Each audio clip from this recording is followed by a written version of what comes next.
Okay, welcome to a new unit. This unit we are going to be doing some algebra and solving equations, etc. So this lesson is PS 9.1, tape diagrams and equations. Our objective is I can replace a variable in an equation with a number that makes the equation true and know that this number is called a solution to the equation. So make sure you have your lesson goal or learning target filled out on your paper, okay? And that your words are here. So we got variable and we got solution. Solution to an equation means like the answer to the equation. Okay, so let's begin. So the warm-up we should be doing in class, so we're moving on to some vocab. So a variable is a letter that represents a number. You can choose different numbers for the value of the variable, okay? So we'll be practicing that. For example, in the expression 10 minus x, the variable is x. If the value of x is 3, then 10 minus 3 equals 7, because 10 minus 3 equals 7. If the value of x is 6, then 10 minus 6 equals 4, because 10 minus 6 equals 4. Okay. A solution to an equation is a number that can be used in place of the variable to make the equation true. Okay. A coefficient is a number that is multiplied by a variable. So if we have a number like 3x, 3 is the coefficient. Okay, it's 3x means 3 times x, whatever x is. Okay, so hopefully we went over that in class, but if you were gone, that's a review. Activity number 1 on your paper. Okay, make sure you're writing notes. The equation a plus b equals c could be true or false. If a is 3, b is 4, and c is 5, is the equation true? So if I'm going to have my equation, for a I'm going to write 3 plus b, which is 4, equals c, and c is 5. Is this equation true? No, it is not true, right? 3 plus 4 is 7. So I would say false. Okay?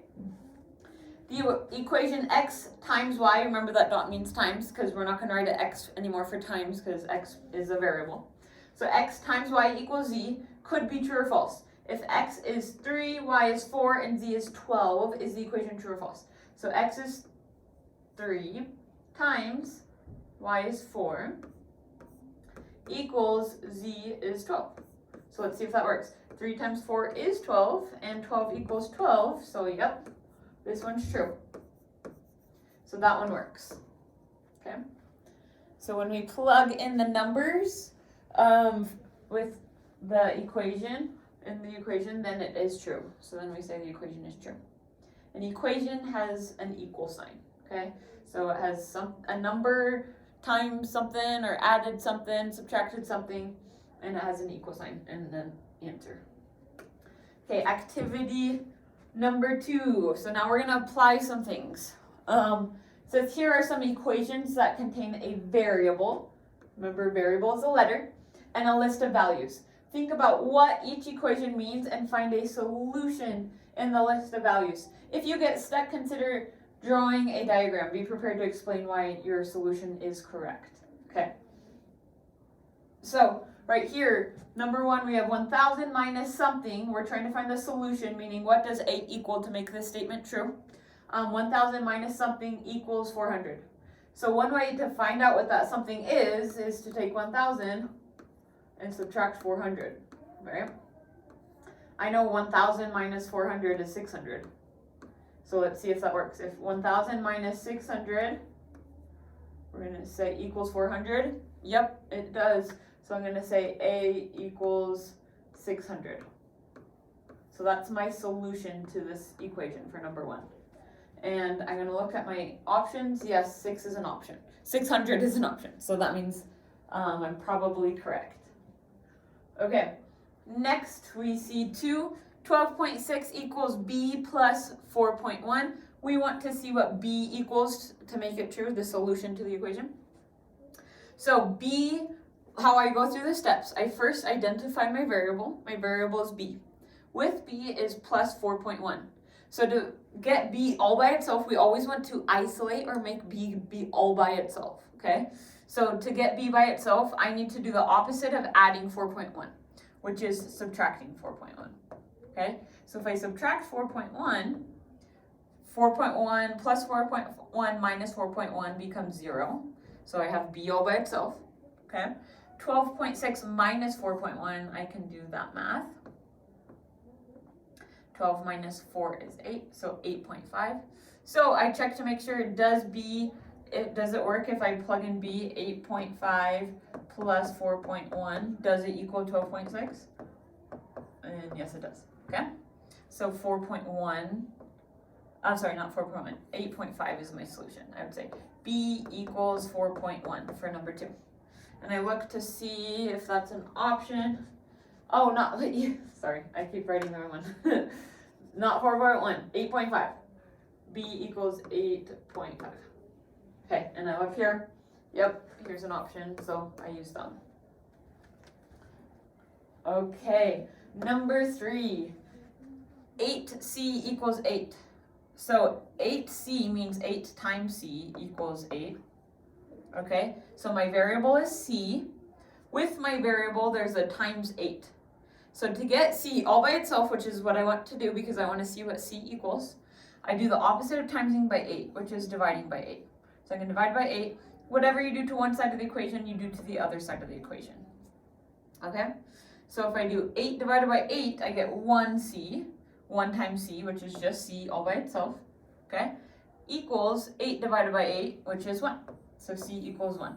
And I can always check 8 times 1 equals 8. So yeah, c must equal 1. So I go down here, I see 1, that was right, so I'm probably right. Okay, so for number 3, make sure you label the correct one with the right equation. So that was number 3. Now moving on to number 4. Number 4, my variable is d. Okay, I want d to be all by itself so I can find out what d equals. So with d, I'm multiplying by 2/3. So the opposite of multiplying by 2/3 would be dividing by 2/3. So I'm going to divide by 2/3 on this side of my equation, and then divide by 2/3 on this side of my equation. Okay, 2/3 divided by 2/3, any number divided by the same number equals 1 big fat 1. So I have 1 times d, which is just d. So I'm going to say d equals whatever 10/9 divided by 2/3 is. So I'm going to write it like this. 10/9 divided by 2/3. When I divide with fractions, I do something called keep, change, flip, which we should know. So I keep the 10/9, change the division to multiplication, and then flip the 2/3. So it becomes 3/2. Okay? And then you can multiply out and then simplify after. I'm gonna just multiply, 10 times, well, no, let's cross simplify. So 10 and 2, we can divide both of those by 2. So 2 becomes a 1, 10 becomes a 5. 3 and 9, we could divide both of those by 3. 3 divided by 3 is 1, 9 divided by 3 is 3. So then we multiply. 5 times 1 is 5, over 3 times 1 is 3. Okay? So my solution should be 5/3, and you can always check to make sure you did it right. So let's see if my answer makes sense. Okay, so we got 2/3 times 5/3 should equal 10/9. Okay, if d equals 5/3. So 2 times 5 is 10, 3 times 3 is 9. So 5/3 is going to give us the correct answer, the solution. So d equals 5/3 is my solution to the equation. Okay, so I did it correctly. Yay. Okay, now moving on to number 5. So number 5 says 10e equals 1. So this means 10 times e, or a number, equals 1. Okay? So first, I'm going to point to my variable. My variable is e. That's the letter. With my variable, it's being multiplied by 10. So I need to do the opposite of multiplying by 10. The opposite of multiplying by 10 would be dividing by 10.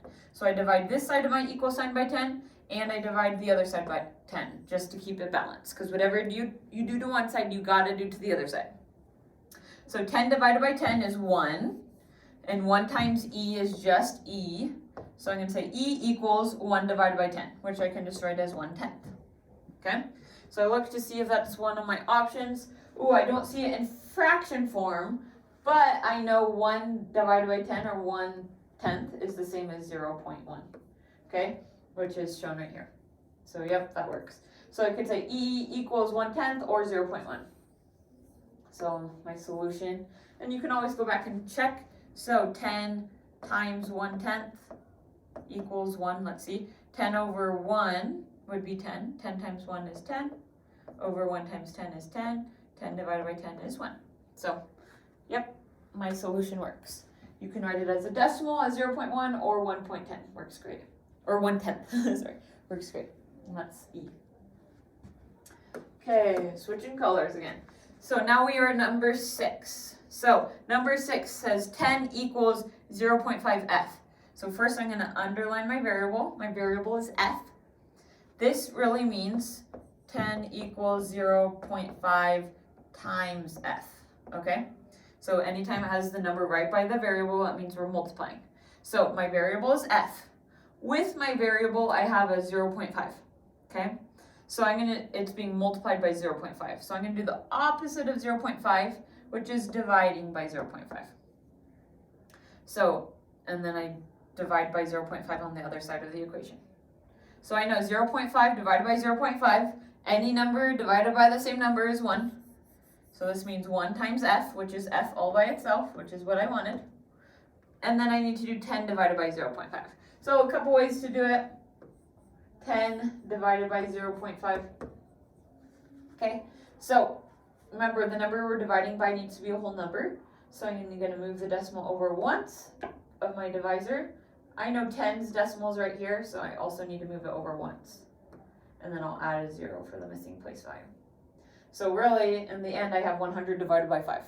I know 5 goes into 10 2 times. 2 times 5 is 10. Bring down the 0. 5 goes into 0 times. And then we have none left over, right? We don't need to do that part. So 20 would be my answer. So that means f should be 20. Okay? That should be my solution. So I'm going to double check. Let's see if it works. 10 equals 0.5 times 20. Okay? And you can put 20 in parentheses right by it, and that means you multiply it. 0.5 means half of something, so half of 20 is 10, so that means I know my solution works. F is 20. Okay? You can write it as 20 equals f or f equals 20. Either one works. Okay, oh, and I make sure, yep, that was one of the solutions, so I've used that solution. Good. Okay, moving on. Number 7. So 7, lucky number 7. So I have 0.99 equals 1 minus g. So g is my variable. And I have to think, okay, 1 minus something is 0.99. You're welcome to do this a couple of different ways, but you could just set it up as 1 minus a number equals 0.99, which we've done this before, right? So one way to find out what that missing number is just to do 1 minus 0.99. Okay, so let's find out what that number is. So 1 as a decimal would be 1.00. My decimal points are lined up. I can't do 0 minus 9, so I need to go next door to borrow. 10 minus 9 is 1. 9 minus 9 is 0. Bring down the decimal. 0 minus 0 is 0. So 0.01. So let's just check. So let's see if 1 minus 0.01 would give us 0.99, which it should. And if you do the work, borrow, you would get that answer. So G equals 0.01. I know 1 minus 0.01 would give me 0.99. And I look to check if 0.01, yep, there's a solution with that. So that means I probably did it right. Okay, one more, number 8. H plus 3/7 equals 1, okay? So my variable is H. With my H, I have a plus 3/7. So I'm going to do the opposite of adding 3/7, which would be subtracting 3/7. So I'm going to subtract 3/7 on this side, and I'm going to subtract 3/7 on this side. So I know plus 3/7 minus 3/7 is 0. So this crosses out. This is a 0, and now I have h all by itself. H equals, and then h equals 1 minus 3/7. Okay, I know 1 as a fraction. I could rewrite 1 whole as 7/7 to help me subtract. Okay, 7 minus 3 is 4. And since our denominators are the same, we keep it the same. So h equals 4/7. H equals 4/7. And you can always check your answer. I also see it as an option here. So h equals 4/7. 4/7 plus 3/7 would be 7/7, which is 1 whole. Okay. Cool down. So you are going to try this, pause the video, try it on your own, and then you can check the solution when you're done. So it says here are 3 situations and 6 equations. Which equation best represents each situation? Pick only one. So try this on your own first. Pause.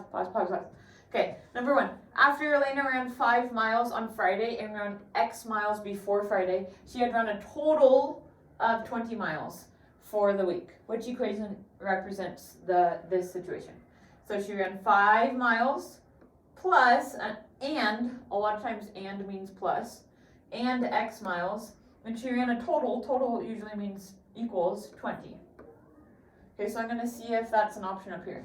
I don't see 5 plus X, but I do see X plus 5, which is the same thing, right? X plus 5 equals 20. So I'm going to write this one, X plus 5 equals 20. Okay, and then if I were to solve for X, I would say, okay, 20 X plus 5, opposite of adding 5 is minusing 5, so I'm going to minus 5. 20 minus 5 is 15, so X, the solution would be X equals 15. And this is a different question. So here's the equation, here's the solution, okay? Number 2, Andre's school has 20 clubs, which is 5 times, so 5 times, I know I'm going to be multiplying, as many as his cousin's school. His cousin's school has X clubs. Which equation? So, if his cousin has X schools, and he has 5 times his cousin, then I'm going to do 5 times X, okay? Because that's showing 5 times the amount his cousin's school has. And that equals how many Andre's school has. And Andre's school has 20, okay? So I know 5 times X, I can just write as 5X, and 5X equals 20 should be my equation. And I'm going to look up here to see if that's there. Ooh, yes, it is. 5X equals 20. Okay? If I were to find the solution to the equation to see what X equals, I see X is being multiplied by 5. So I'm going to do the opposite of multiplying by 5, which is dividing by 5. So divide by 5, divide by 5. 20 divided by 5 is 4. Okay? So X equals 4 should be my solution. Because 5 times 4 equals 20. So X equals 4. Okay? But make sure you write the equation. The equation is what it's asking for, but make sure you also know how to find the solution. Okay, continue on further instructions from your teacher. Thank you for watching.